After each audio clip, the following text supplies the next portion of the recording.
Welcome, welcome, welcome to the pod. You're listening to What the Reality with me, Cassia Roberts, and we are back with another Toxic Tuesday episode. This episode is so toxic. It's a toxic fest. I just finished watching Real Housewives of Atlanta, and perhaps one of the end-all be-alls to someone's whole housewife career in an episode. And I am talking about Shamea Morton.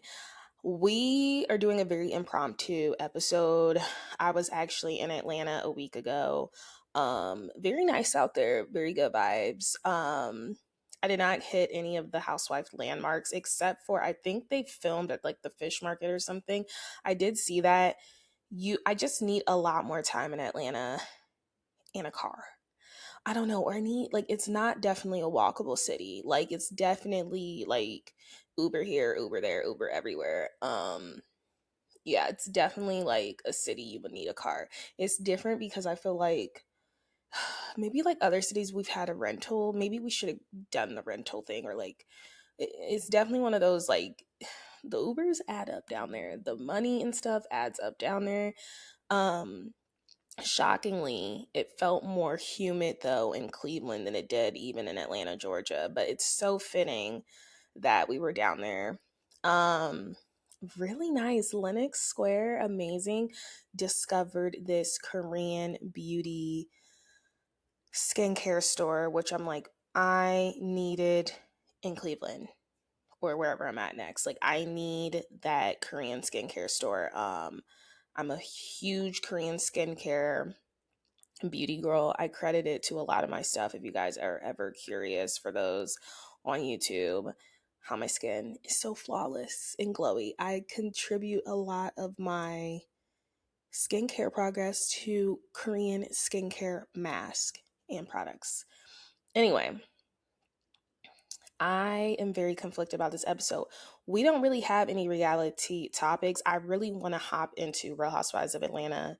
I want to talk about Love Island. And I want to talk about this show that I literally binged over the course of 2 days on Netflix, The Polygamist. I want to talk about that. There is this rumor going around. There's two rumors going around, which we're going to talk about, but I'm not going to give it any credence because the rumors are very time sensitive. We'll just say that. I want to hop into Real Housewives of Atlanta. Obviously, Real Housewives of Atlanta took a break last week. Real Housewives of Atlanta was not airing while I was in Atlanta. How rude, right? But no, it's perfect. I came back just in time. I just finished that episode, you guys. And that was shocking. I now understand why Shamea and Porsha are both saying there's no coming back from it. I don't like to say I'm an adversary, but I think when you're podcasting and when you are a content creator, you really do have to look at both sides of the spectrum, and you really can't be dogpiling on these people that you eventually would love to meet or interact with, or just in general, like you have to have your own opinion. I see a lot of podcasters and content creators all form one opinion when we talk about that, when we talk about Love Island, okay? Everyone has the same freaking opinion, and it's so annoying. So I don't like to say I'm an adversary. I just say I like to look at the whole coin, okay? All right, that one's heads, the other side is tails. I like to look at both sides. I like to look at them together sometimes. Sometimes it's right in the middle, okay? And I have been very supportive of Shamea this season because I have felt like there's been a lot of dogpiling of her and Kelly. I felt like once you go against your faves on a show, you are forever exiled. We see that everywhere. We've seen it in Love Island USA currently actively playing out. And now I am finding myself not necessarily on Porsha's side, but there are some things that if were done to me would be we wouldn't be able to come back from it, obviously. Shamea laid the whole clip out in the words of Britt from last season. I personally wanted her to lay the clip out because I was getting sick and tired of us glossing over the fact of what is the issue with the mothers and why is this spilling over into your friendship.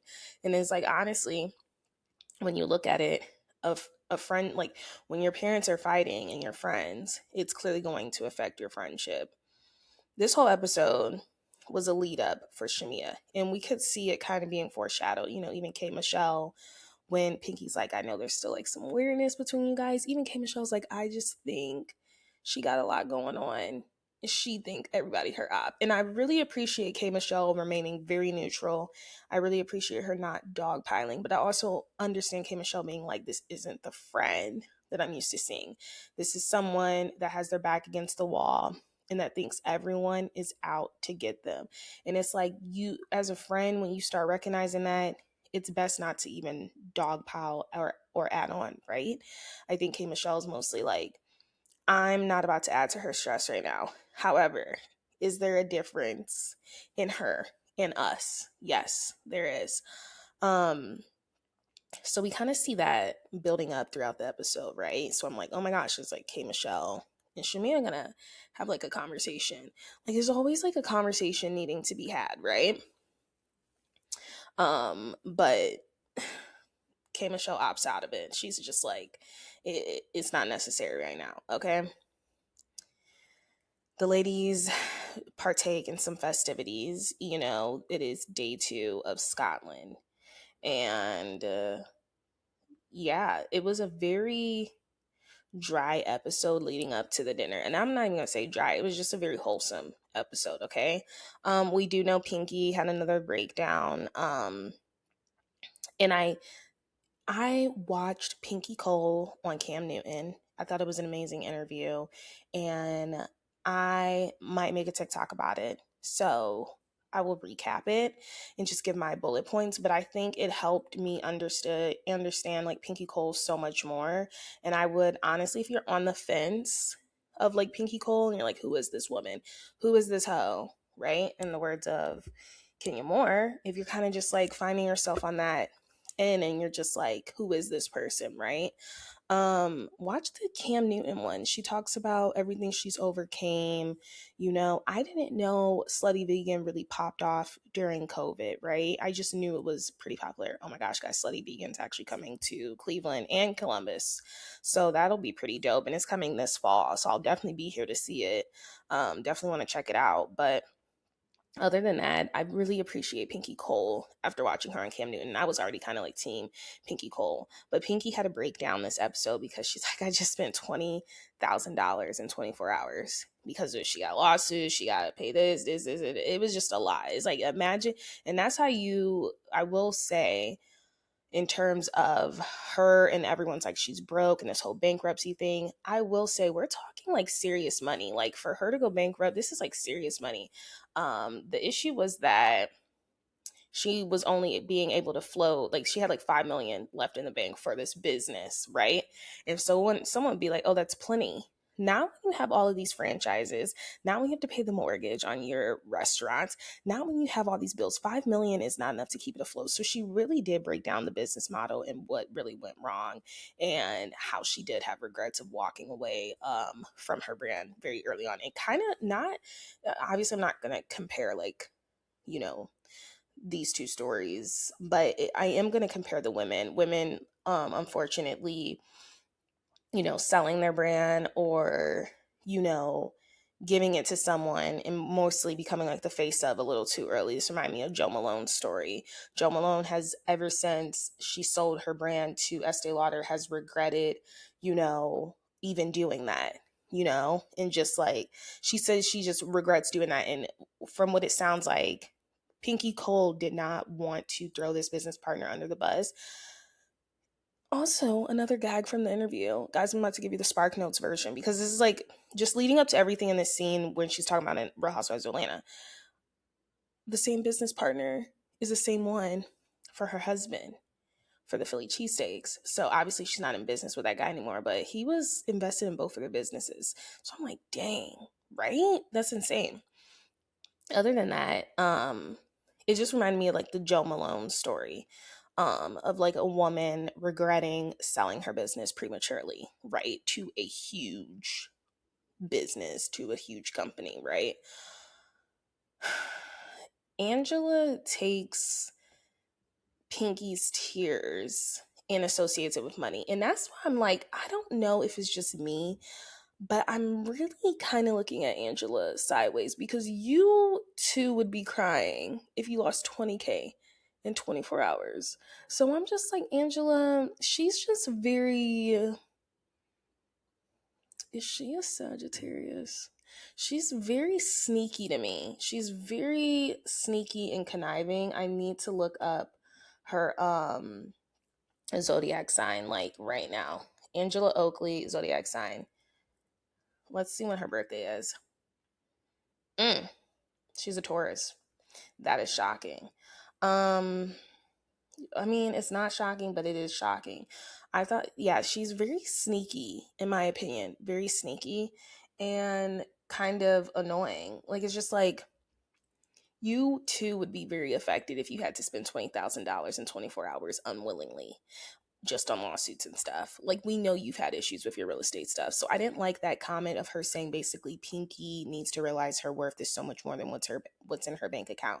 It's not that. It's the fact that, I mean, yeah, it's a little bit of what's in the bank account, but it's just also like, I'm just throwing away money for reasons I don't even know, just so I'm not liable, just so I'm not on the floor, just so that I'm not having to file bankruptcy, which I ended up having to do.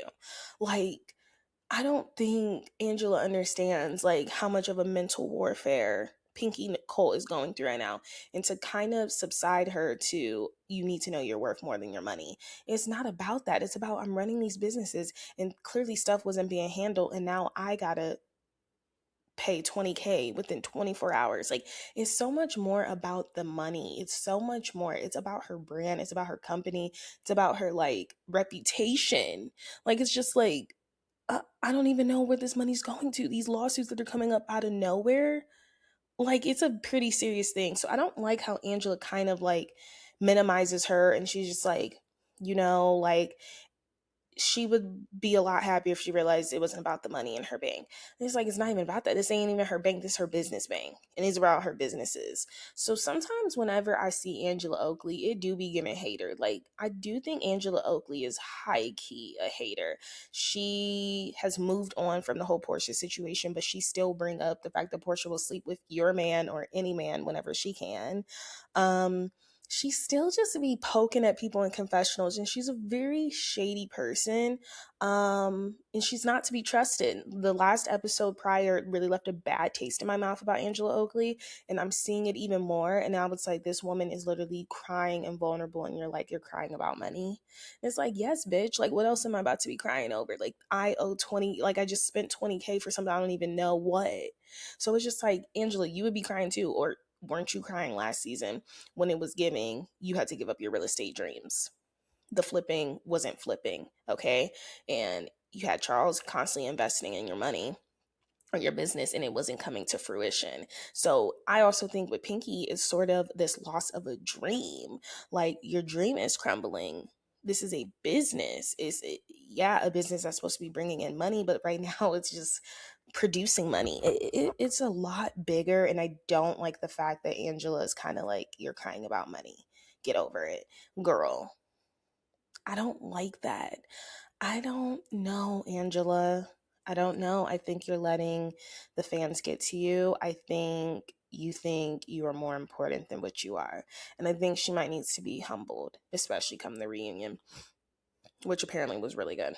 But apparently K. Michelle did unfollow Shamea, so that friendship has broken up. Obviously, I'm going to make a TikTok about this, but the friendship was never going to work out with K. Michelle and Shamea, because I don't even know how Shamea's friends are okay with the fact that she is friends with K. Michelle. The elephant in the room. If you guys really want to see a show, let's just mingle it all together. Let's get a whole melting pot of different networks. Let's get some Oprah Winfrey channel on Bravo. Let's pull Tamar Braxton from the Braxtons and put her on Real Housewives of Atlanta. I think that'll fill in a lot of holes. And let's put Candy Burris back on, because the issue is that Shamea is friends with all these folks in Hotlanta, and none of them really fool with each other. Okay, I don't know what happened. Obviously, so Candy is cool with Toya, Monica, and Toya, I say Lil Wayne's baby mama, Regina Carter's mom.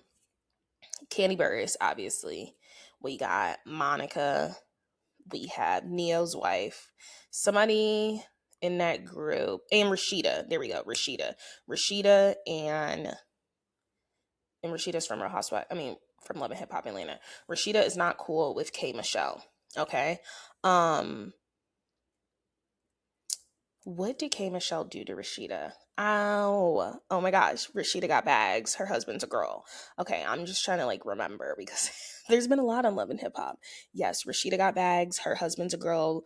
Her career's over all over the world. Rashida and K Michelle did not get along. So was I very shocked to see that Shamea formed a friendship with K Michelle? Yes, and I'm very interested to see how that friendship with K Michelle, with Rashida's going. Obviously, with K Michelle, it's not going well because they've unfollowed each other following the reunion. Regardless, there, there's so much history. Keep in mind, like, then we have the whole Tamar of it all. So there's just a lot in Atlanta. And that's why K Michelle for the longest has been like, Atlanta has not treated me right, these friendships and stuff. But it's like, K Michelle, you was actually giving these girls hell on Love and Hip Hop. So it's like, you're not this innocent, puppy dog that you pretend to be. Like, you actually had a bark back, right? You had a bark back. And I'm wondering if K Michelle's cool with Mimi now. I don't think she is cool with Mimi at all, but it is very interesting because obviously Mimi, Drew Sidora, Ty Young, there's that whole thing. Best believe once I do start picking up my What's the Reality on What the Reality, I am having a hot girl summer. So I am trying to maintain just good vibes, stress free, not overworking myself this summer. I'm treating this summer like actual school break. So once I get back to What's the Reality, a deep dive that is definitely coming will be the whole Shamea and Porsha friendship, because this is something that goes deep, and that's leading me into what I'm going to say next. So now we have this big lead up. This whole episode, Shamea is clearly at odds with a lot of the girls.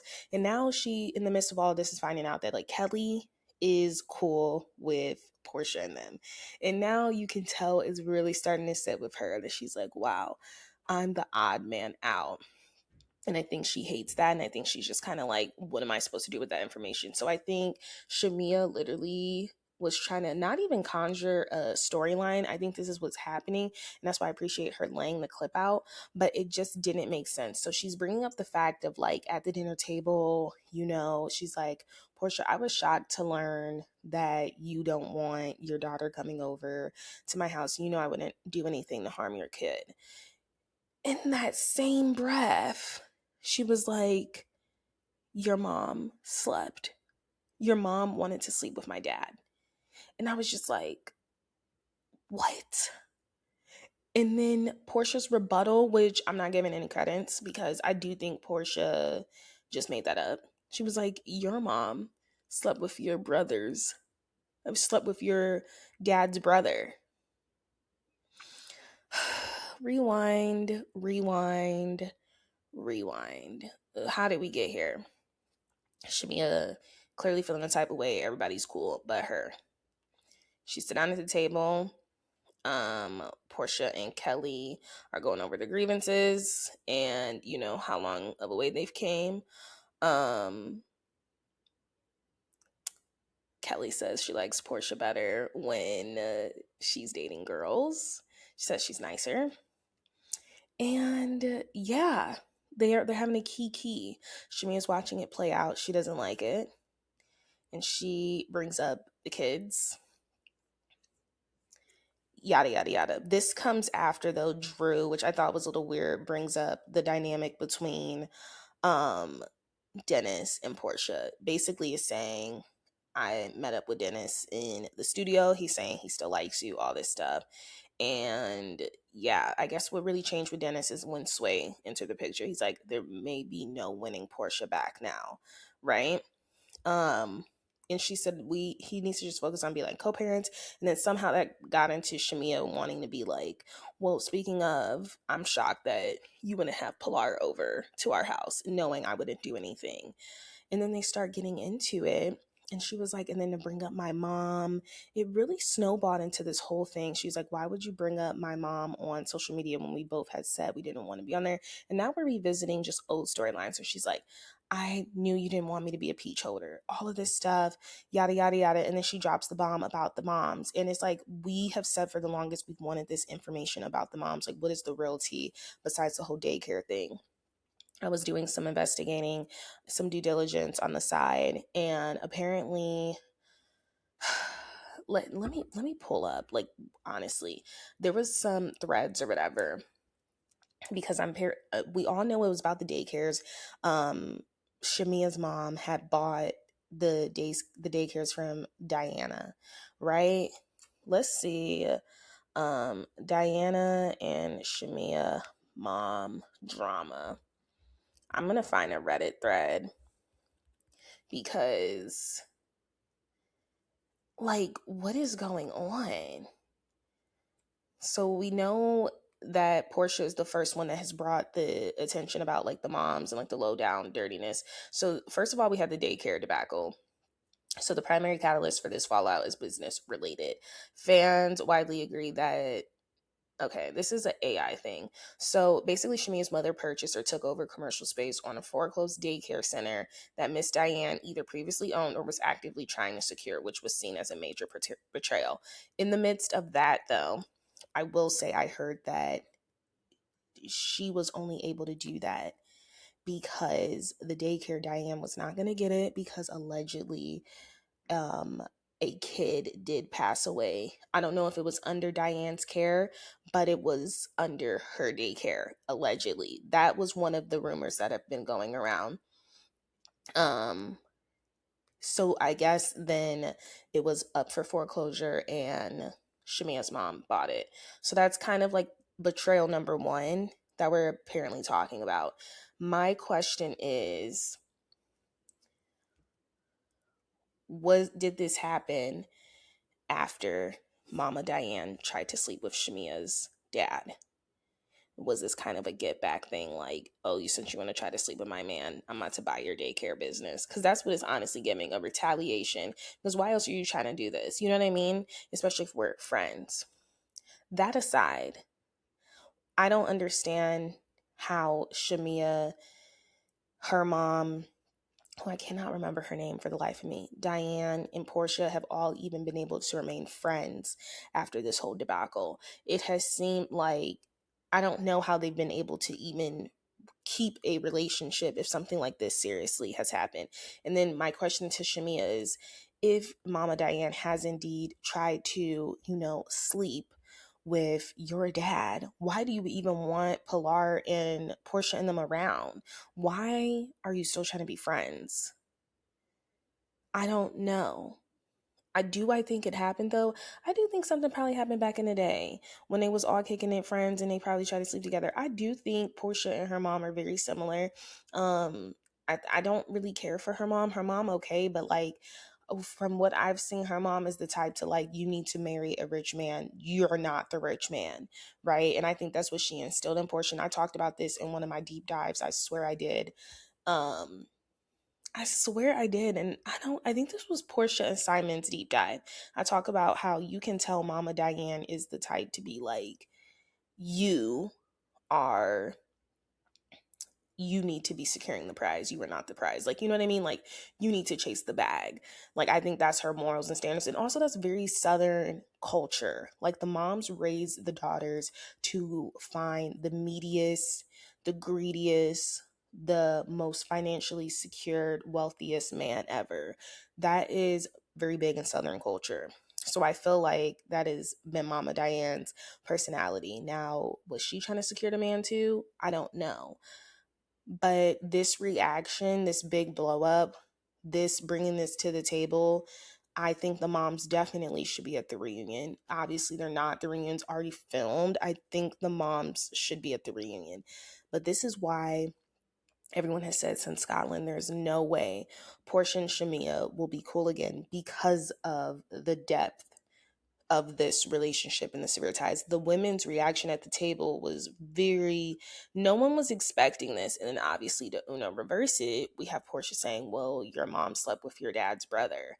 And it's just like, damn, did she? Like, it's just a lot. I don't know why both parties would even want to be friends after all this.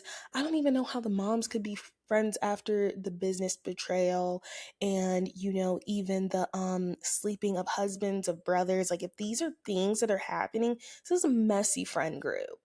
This is a very messy friend group, and I expect nothing less. It's Hotlanta and it's Porsha and it's Shamea. But this tells me now that this goes way deep. Unfortunately, because she did air this out, I do not see Shamea returning to Real Housewives of Atlanta. She's going to be completely iced out. I think Kelly will be back. I do not think Shamea will be back. I think it's unfortunate because I do think Shamea is interconnected with a lot of people. Maybe let's just like put the Porsha stuff to bed and let's focus on this K Michelle stuff. Let's get her activated. But unfortunately, I do think Shamea's time is probably up, because to drop such a bomb about the family ties and what's really going on, like, yes, I wanted that, but it's a big betrayal to bring it to how many people watch Real Housewives of Atlanta. It's a huge betrayal, and you got this whole cast looking at you sideways. Where do you literally go from here? I think it's going to be a very tough season for her. End of the season for her. I think it's going to be very difficult for fans to even sway in her opinion. What I will say, I'm not still joined on the dog pile. You can tell Shamea has had it. I don't know why hearing that she don't want Pilar over would really affect you like that. I mean, would you send your kids over there if y'all not really cool? You know what I mean? So it's just like, and then also you didn't even want Porsha there. You know what I mean? Especially for Gerald's birthday. So I'm seeing a lot of hypocrisy on both ends. Yeah, I think Porsha is a very seasoned housewife and she's using that to her benefit and she's not biting in. I think her anger management classes have been working. And I think she is playing chess and Shamea is still playing checkers. Shamea is playing Connect Four, okay? And they ain't connecting. They're not fouring. She might as well try to play checkers at this point because it's just not working. It's not working. I would have held on to that. Maybe kept it for the reunion. Like, what is the real drama between the moms? But I do believe there has been some romantic involvement, and I 100% believe that somebody was trying to sleep with somebody. And now I'm curious, did it happen? That was Real Housewives of Atlanta. Perhaps, like I said, a career ender. We probably just watched, you guys, someone's whole career literally done in Housewives, at least. Like, I don't see how Shamea comes back from this because, like I said, in the words of Britt Eady, she laid the whole clip out. And obviously I'm glad she laid the clip out because I just wanted to know, what is the drama between the moms and why is it affecting you guys? Why would it affect you guys? And that's why it involves your dad as well. There's a lot, but I want to know the order of events. Who stole the business first? Who tried to sleep with who first? Like, and how long were the moms friends? Andy really do need to have the moms on because that would fill in so much. And it's like, y'all not surely here beefing about the moms. Now, what is Shamea and Porsha's issue besides the moms? Because y'all was friends regardless after all that mom stuff happened. Like, that didn't switch anything at all. You know what has switched? My love for Love Island USA. I am so glad Love Island USA is over. I have never, like, I've spoken on Huda, and that is still my highest rated video on my reality page with over 1 million views. And the hate was crazy then, but like a lot of people, it's very interesting. I think a lot of people, we all kind of just knew Huda was crazy, right? We're just kind of like, this is crazy girl, Christ almighty, right? With KC, you're really seeing this divide, especially within the Black community. And with that, unfortunately, we're seeing this anti-Blackness come from that. And when I say anti-Blackness, I'm saying because your faves are Black, you're okay exhibiting racism, bigotry towards a Black man, which is never okay to me. There are tweets and images of Tierra TT as a gorilla in a dress, as a man. Casey as a woman. No, Casey as a woman in a dress. It is very nasty. TT has had to disable her comments. I am really afraid for the future of Love Island. You always know you have something good when people are commentating on it, and it's a good thing, right? You want that conversation, you want a culture reset. But ever since Love Island season 6, I've never seen this much discourse. It honestly breaks my heart how these contestants, these black and brown contestants, go on this show. And you were fine to go on it prior. Like, I cannot imagine what the people would have said if they watched season 5. They would have been calling that really a sort type of way. And it's just crazy to me how you can call TT ghetto and hood for speaking up because she sounds like she's from Inglewood, California. But we all had certain reservations about Trinity joining when we first heard her or saw her. So it's just like the PR, the crisis management has really been insane to me. But yeah, my heart goes out to TT and KC. I will never ever provoke that sort of hate and instill it. I just won't. So I've really kept my opinions to myself. I actually tapped out watching Love Island USA. The last episode I watched was episode 27. And I don't know, I stopped watching like the episode after movie night because the silence was so loud for Sincere and the support was still there for him versus KC, who I felt like was not nearly as bad. I just think he had a negative experience dating Anaya. Obviously he could have gone about it a better way, but I don't know. He was going to be damned if he did, damned if he don't. It's almost as if I could literally see this from the jump. So, as you know, Trinity and Bryce have won, and it's so different now. They didn't even get a chance to split the money, but we knew they were going to split the money. So they both got $50K. The reunion is not coming out until August 31st, and I think that's really good. Let's push it back. Let's have the dissertations, the discourse die down a little bit. Let's have them live their lives. Let's have them go on the podcast. I know Kenzie will be on Call Her Daddy, which I will honestly be watching. I'm very interested in that one. And yeah, by August 31st, I'm very curious to see when they'll film, though. I'm sure they'll film like that week. Editors can work fast, even though I think it should be like a live reunion. But I think it'll be interesting to see who's together and who isn't together. I will be really shocked if Melanie and Sincere are still together or Anaya and Carl. And Kata and Zach. I think once Kata's out, obviously she's out now. We have to talk about that date. Kata and Zach's date was literally like a representation of like, you're in 4th place only because we had to get rid of KC and Tierra. Like, you would have been in 10th place. Like, it was a very good representation of how he treats her in that relationship. It was a pile of literal shit. Like, if they were on a swamp, like they were Shrek and Donkey. Like, it was honestly insane. So obviously we knew they got 4th place. From my understanding, then it was Melanie and Sincere, and then Anaya and Carl, then Trinity and Bryce. And obviously Trinity and Bryce's date, spectacular, 10/10. I didn't watch it, but you can just honestly tell like the placement and stuff. So the fact that Anaya and Carl were even 2nd place honestly shocked me. But like I said, I've said it before. I was like, I've never felt more disconnected than like a group of Islanders. I honestly could care less of any of them. One, individually, I do like Kata, Melanie. It stops there. I think the Stam Wars are crazy. I think KC should stay off social media. And TT should for a while. People are like using AI to edit stuff of her responding, being shady. What I will say is she says she's not really interested in being friends with the folks.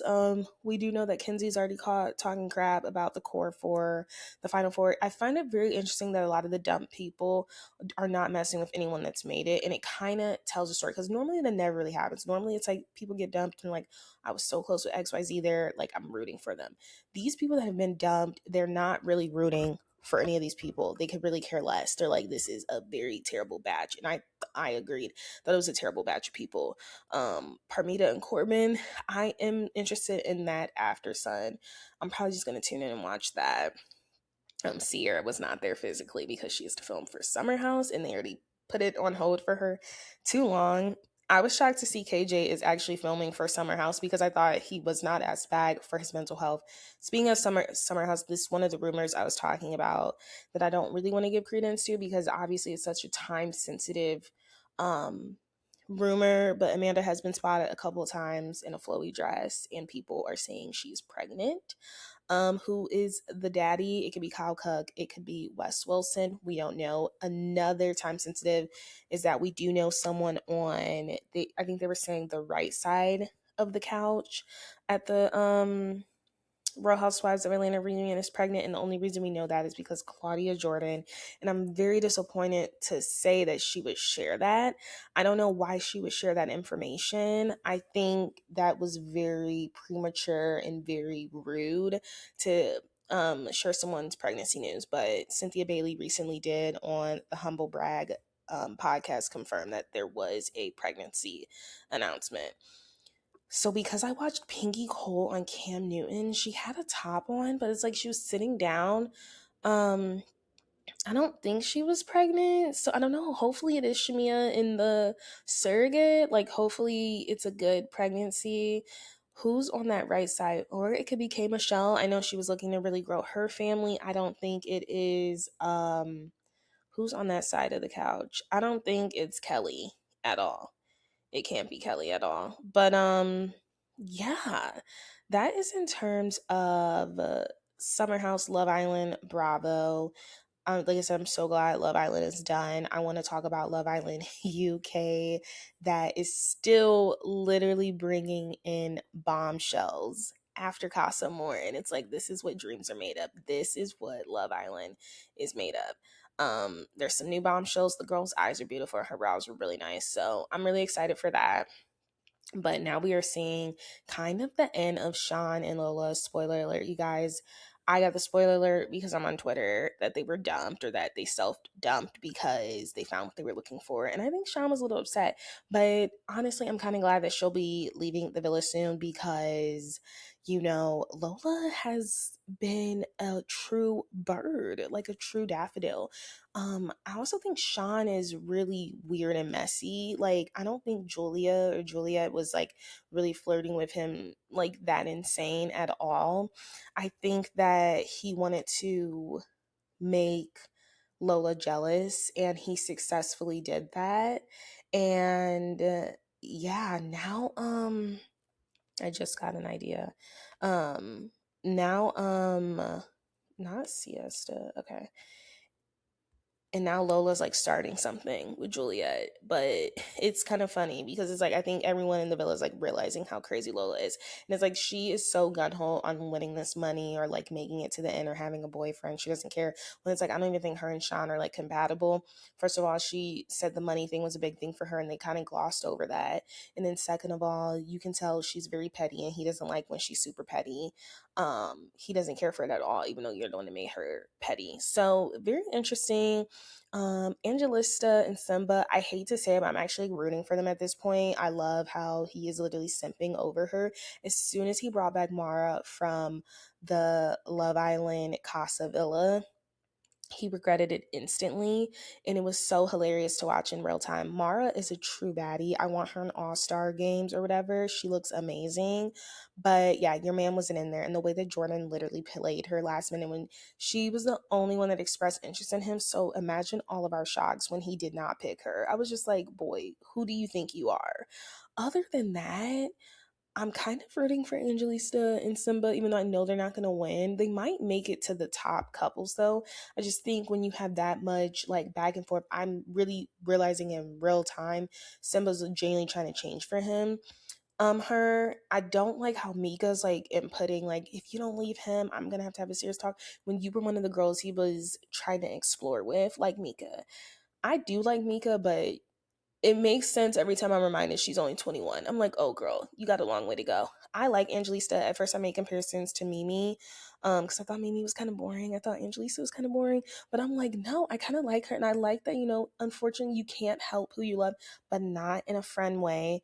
I'm not excusing Amanda and Wes Wilson at all. I mean, you can't help who you love. I genuinely see love between Angelista and Simba. Like, I think he's actually falling in love with her, and I think he's realizing he needs to love her more than he needs to love himself. I think Mara clocked that. And I think the fact that she's so concerned with what her friends will say and what her family will say, and she's trying to make the best decision for them, kind of proves it. But even though she doesn't want to make that decision, kind of proves that she loves him too. And I love when we can watch actual couples on Love Island. And I'm like, maybe the USA should extend it so I can really feel like these connections with these people, because I actually feel these connections with these people on Love Island UK. I genuinely think Simba and Angelista, in some twisted way, it's toxic, but I do think they love each other. Um, it's shocking to me that I think Jasmine might actually love Cav. I don't even see them working. I just don't. She's 27, he's 21. What does he have going on for himself? And that is honestly would be one of my biggest questions if I was dating him, as because I'm literally gonna be 27 in a couple weeks. Like, I'm like, it would be very difficult. It's difficult for me to even talk to a 24-year-old, okay? 24, 25. I'm just like, what do we have in common, right? What can you do? What can you add to the table? Because the biggest conversation is, what does a woman bring to a table? Oh, we bring, you know, when a lot of men date with eyes, right? So it's like, obviously you want someone pretty on your hip. But other than that, oh my gosh, I bring you security. I bring you a family, possibly. I bring this sort of nurture men. That's what they want you to say. And then when you look at the men, obviously you want them to say financially, or how they're making you feel secure or comfortable in your femininity. I don't think Cav makes Jasmine comfortable in her femininity at all. At all. Because whenever she pipes up, he's like, calm down. So it's like she's not even vulnerable enough to be feminine with him. And I just don't see them making it outside of the villa. I'm trying to think what are some other couples. I guess we're seeing cracks. Poor Ellie has had it terrible, just as bad as her foundation. She has not had it pretty good. And it's crazy to me because I was low-key still rooting on Aiden and Ellie to get back together, because I do feel like they're probably better suited out of everyone they've both been with. But yeah, Finley's already has the googly eyes because this girl, she is a pretty girl, I will say. Like I said, her eyes and brows are amazing. Is a little interested in him. And Ellie, like, her foundation is not getting it. She's not getting it. And Ellie, though, was voted a fan fave, as was Lorenzo. He was voted favorite boy. And I actually like Lorenzo and Julia. I think he needs someone that's like that. She kind of reminds me of Jasmine in a way, but you can tell he likes her so much that he's willing to risk his friendships for her, because friendships is a huge thing for him. But you can tell he's actually really likes Julia, because he just likes the way she stands up for herself. I don't know. I see them working. I don't see them lasting, but I do see them working. I think she's really good at giving it back to him, and I think he really finds that exciting. And then who else am I like, I wanted to put my 2 cents in? Okay, so this whole Aiden and Priya situation, I cannot. It's not it. And for Priya to now act like, oh my gosh, well, finding out on movie night, like, these girls are like talking crap about you, they're supposed to be your friends. Like, obviously that sucks, because Mika and Jasmine were shady towards her. And a couple of things, and they could have clipped them for a lot more, I'm just saying. But for you to act like you didn't know Jordan was more interested in Priya, in Jasmine, it's a lie, because Carlos told you just wasn't feeling Carlos because he had it on you way too much. But it's like, you kept bringing up Carlos. You like the challenge. Priya likes the challenge. But then when you see it in 4K, you're like, why didn't you tell me this? Carlos told you this. And Jordan, like, I don't think Jordan ever really gave you a green light that he wanted you. He was really interested in Jasmine. Jasmine's so gun-ho on Cav. So I don't know. Priya now acting like, oh my gosh, like, I can't believe no one told me that. Like, it's kind of annoying. And then a couple up with Aiden, and now all of a sudden you're like shocked that Aiden never mentioned you in the villa, or all of that. I don't know. Priya do be doing a lot to me. She be doing a lot. But you know who's doing the most? Netflix, with this stellar banger, The Polygamist. I always want to say Polygamist. What is wrong with me? It's The Polygamist, though. It is this South African series. I think it's South African. And if the subtitles thing annoys you, then maybe you're not gonna like it. But I think it's a really good show. It was trending on Netflix for weeks long. And when I finally got Netflix again, I was like, you know what, I'm gonna add it to my list. And it was 22 episodes. It was very much like a telenovela, very dramatic, and it told a very good story of like when you lead with lust, this is what happens to you. It is about, I'm trying to think, I really binged that in 2 days, y'all. It was such a good like quick show, because I don't think it's coming back for a second season, even though it was trending for a while.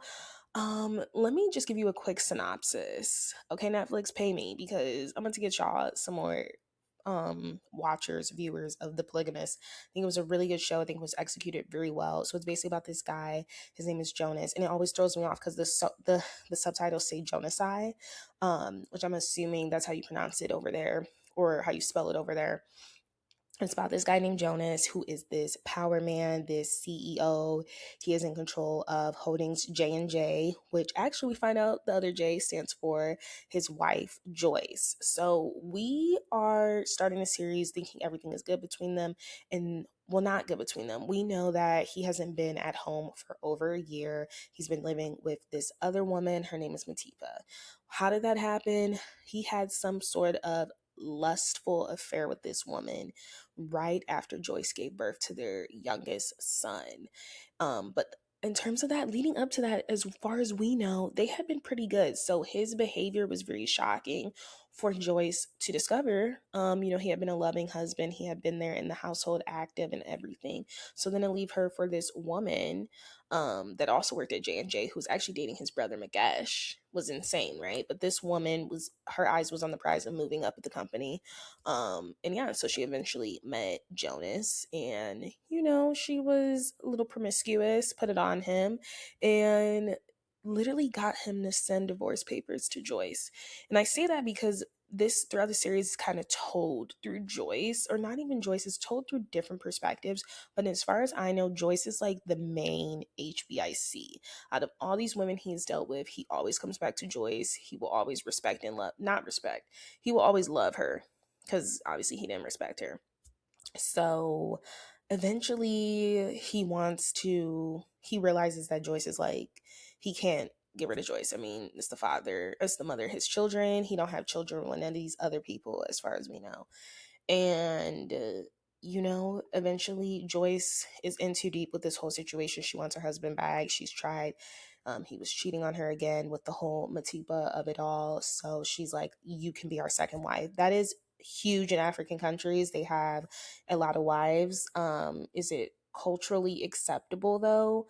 I don't know, but it is culturally known in Africa that you have a bunch of wives. I don't know if it's accepted though. And I think that's why I appreciated the series, because I always assumed it was socially accepted. But in this case, we see the reluctancy. We see how much like, I'm just doing this so I can keep my man, but you can do whatever you want. But she still didn't want him doing that. So Matipa's biggest issue was that he was still putting Joyce over her. And this whole second wife thing came once Joyce finds out that he welcomes twins with Matipa. And keep in mind, Joyce is at the hospital trying to get her tubes tied because she thought she was pregnant again. Ends up not being pregnant. She's like, I gotta get this procedure, because she realizes he started acting up as soon as she got pregnant with the last kid. So she's like, I don't want that again. So she's trying to do all that, and then she finds out basically he got kids on the way. That doctor was chatty. Fast forward, there is this woman, her name is Essie, and she is apparently like married to the brother Magesh. But it's a very weird dynamic. Like, Essie is very, I would say, nosy, very spiteful. Not even spiteful, she's just very nosy and very much a naysayer. Like, she is very shady towards Joyce and them, and like, it's not giving sister-in-law, right? Come to find out, that is also his wife. And that is his wife from when back in the day, them growing up together. They got married. So technically Joyce was the second wife. Or no, Joyce was the first wife. So technically Essie is the second wife. And he has 2 kids. I don't know if it's no, he has 2 kids. Freedom. Um and I can't think of her other name. He has 2 kids by Essie. So this is 3 wives now, you guys. This is 3 wives, and I knew it with the whole Essie thing, and I knew it with the daughter thing, Essie's daughter, because she low-key looked like him. She didn't look like the brother, but like it was a very weird dynamic between it. It was not giving father daughter relationship. It was giving like, I don't know this man, you know? And she was also very jealous of her cousins who were living in the nicer household. So, yeah, this is his girl from growing up. Essie and paid for him to go to school, university as it's called, and really built him up. So, when he was getting married, when it was announced, when he was younger, he was getting married to Joyce. I'm pretty sure Joyce was like a family of power as well. It reminds me of one of those things where it's like where you grew up from. Like you don't forget the people you grew up from. So Essie's one of those people he never forgot. You know, she helped him through college, like she just paid all his money. And yeah, and then they were supposed to be together, but he would stop calling, they would stop seeing each other, all of this stuff. So Essie's one of those people from your childhood that you don't forget. Joyce is one of those people when you're on the up and up, you know, this is someone that has built me up. This is someone that I'm just thinking in terms of like men and how they date. You know, this is someone you aspire to want. Then once you're in that relationship and you have that aspiration, it's never enough. You get greedy. That's where Matipa come in. But he was just a greedy, lustful man, which is why it was called the polygamist, because Matipa wasn't enough. You still stepping out on your main wife and then hiding your secret wife, right? And then you didn't overhear making it official in Matipa. So now this is stirring up a lot of drama between the hidden family, Essie and them, because they're basically like, why are we hidden? But now you literally, it's announced to the world that you have 2 wives and like 2 families, but we're not considered your family. We're hidden in the shadows because we're from where you grew up, the projects, the hood. So that's where kind of spearheads a lot of stuff. He ends up being very lustful. He ends up hooking up and eventually wifing his daughter's best friend who has grown up with them. And it's not enough.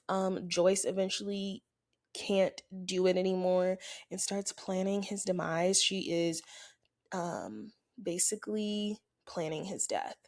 I don't know if it's about a scorned woman. I don't know if she's scorned, but she just starts to see him for who she is.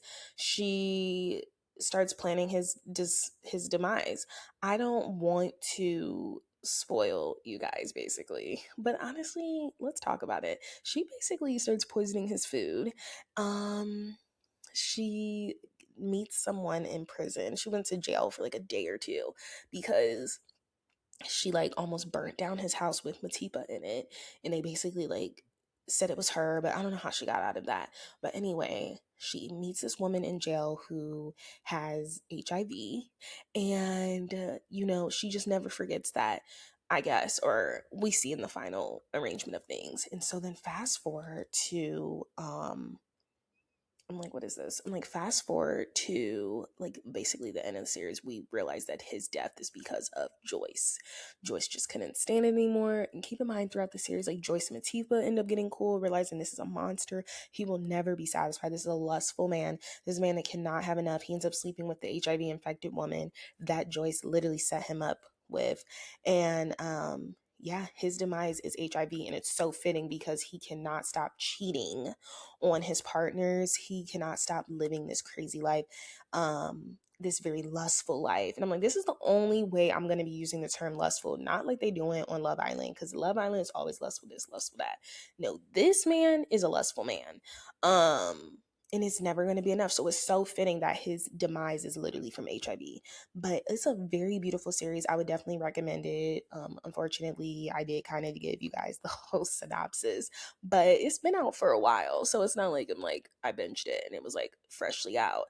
But that was such a good show. I'm excited to watch some other stuff on Netflix. I think I got to watch I Will Find You. I did watch Next Gen, the first episode. Unfortunately, I don't know if it's going to come back. It's not a lot of press, not a lot of chatter, and it's not even like it's bad. I just think now that Love Island's over, maybe people now can get back into like the other shows and stuff. I haven't really caught up on the Valley. I'm gonna have to do that. But in terms of the Valley, like, I don't know. I just feel like Lala and Shorts being on there. I just hate a recovering, or I hate someone. Not I don't hate. Strongly dislike people that have been through it and they consider themselves like recovering addicts, recovering alcoholics, and then it's like you're passing judgment on other people's lifestyles. We really need to like look at some other stuff. Like, yes, I know Danny is a drunk and he gets really weird and like aggressive when he's drunk, but like there's some other people in that cast that genuinely might need to look in the mirror when it comes to alcohol intake. Brittany Cartwright. Okay, I'm gonna make a couple of TikToks. Catch me on TikTok. I haven't recorded in a while because I was like, let's let the Love Island stuff die down. Once the Love Island stuff die down, gosh, I've been so exhausted. It's like my whole feed is like, that's one thing I'm gonna try next year is like not even to really engage with it on Twitter because it's been my whole feed. It's just been so exhausting. I want to talk about the Valley on TikTok. I'm gonna talk about Real Housewives of Atlanta, of course. Those are the two I'm really gonna talk about. I might talk about the Polygamist because that was honestly like the best show I've watched in a good time. It was a really good telenovela. I do love a good telenovela. And I wanted to talk about something else and I can't remember. But catch me on TikTok, my opinions. I might talk about, I'm not even talking about Love Island. I might talk about the UK, but I might talk about the UK, share my toxic opinion about Angelista and Simba. But other than that, yeah, catch me on TikTok. I'm gonna record some TikToks today and share some opinions on the folks because I have plenty of them.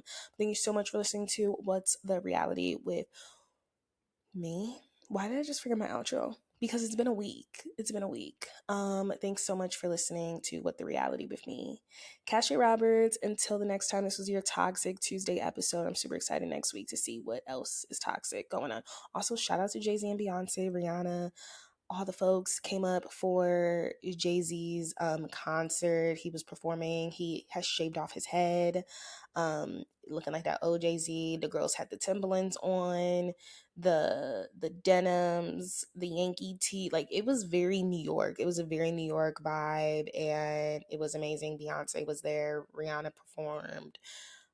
Nas was there. So like the old heads loved it. The old heads loved it. The new heads loved it. I hear it was a really good performance. And yeah, I can't believe he got Beyonce and Rihanna to literally perform. Thank you so much for listening. Until the next time. Bye.